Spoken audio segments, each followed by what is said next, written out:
There were three boys, James, Smith, and Ben. These teenagers were very friendly, adventurous, and brave. After their school vacation, the three boys planned to go camping on a hill, but they had no idea where to go until Smith remembered something: his daddy's old diary. He once read about a location his father had written about, but in the diary, his father had clearly noted, "I do not recommend anyone go there." Teenagers being teenagers, the moment they saw a warning, their curiosity only grew. They packed everything they needed: fishing gear, food, camping supplies, and a map. Early in the morning, they caught a bus and enjoyed the long journey. It was much farther than they expected, and by the time they reached their stop, it was already 3 p.m. Before reaching the mountain, they had to cross a small forest. As they prepared to enter, they saw an old man walking with a dog. He smiled at the boys and greeted them warmly. "Hey, boys, where are you headed?" the old man asked. Ben replied, "We're planning to climb that mountain and camp there tonight." The old man nodded. "Oh, wonderful! Many people used to visit there about 10 years ago, but now not so many, only 2 or 3 every year." He then lowered his voice and added, "At the top, there's an old house, but don't go near it. Strange things have happened there. Many who went inside never returned the same." The boys laughed it off, but they thanked the old man and continued their journey. They needed to reach the top before dark. As they climbed, they noticed the house the old man had mentioned. It looked abandoned, lifeless. There was no sign of anyone living there. They passed it and continued climbing until they finally reached their camping spot. The view was breathtaking. The mountain was the highest in the area, giving them a stunning view of everything below. James and Smith set up the tent while Ben gathered firewood. As night fell, they cooked, they took pictures, and enjoyed the moment. Everything was perfect. Suddenly, the wind picked up.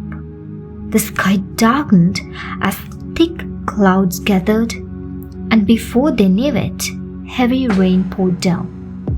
The wind became so strong that their tent nearly collapsed. "What do we do now?" Ben shouted over the howling wind. "I have no idea," James said. "Let's go to that house." Smith hesitated. "I don't like it. Remember what the old man said?" But they had no choice. Their tent was destroyed. Grabbing their bags, they ran toward the house. When they arrived, the front door was wide open. Smith stopped. "Wait, I remember it being closed during the day. How is it open now?" Ben swallowed hard. "Maybe the wind blew it open." They stepped inside cautiously and switched on their lamps. James locked the door behind them. The house had only a living room and a small kitchen. Simple, but at least it was better than staying in the rain. They decided to stay until morning. "Let's just sleep on the floor, it's already past midnight," Ben suggested. Just as they were settling down, James whispered, "Shh, don't talk. I hear footsteps outside." Smith sat up. Yeah, I hear them too. They remembered the old man's warning. The rain had stopped, and the night was deadly silent. Then suddenly, someone or something was pushing against the door. James gripped the lock tighter. It's locked, right? The pushing got stronger. The wood creaked as if under immense pressure. Ben slowly moved toward the window and peered outside. He squinted into the darkness but couldn't see anyone. There's no one out there, maybe it's just the wind. Then, a chilling voice whispered from the other side of the door. Are you afraid to open the door? Why did you come here? This is mine. A cold wind rushed toward the house, carrying with it the stench of rotting flesh. Ben screamed. Something touched my hand. Smith rushed to him. We need to stay strong. Suddenly, James gasped, his hands clawing at his neck, his face twisted in terror. Something's choking me. Terrified, they shouted, We're sorry, we'll leave, please let us go. The door burst open with a deafening noise. Smith felt something grip his leg, ice cold fingers tightening like a vice, dragging him toward the darkness outside. Help me, he screamed. The other two boys grabbed into him, pulling him back with all their strength. The unseen force was strong, too strong. Smith's body jerked violently as if something was trying to rip him away. We have to run, Ben shouted. They bolted out of the house, but the voice followed them, whispering menacingly, You can't leave. Just then, they heard dogs barking and saw the glow of a flashlight cutting through the darkness. It was the old man. He rushed towards them, his dog snarling at the unseen entity. The boys stumbled toward him, panting in terror. Run, the old man commanded.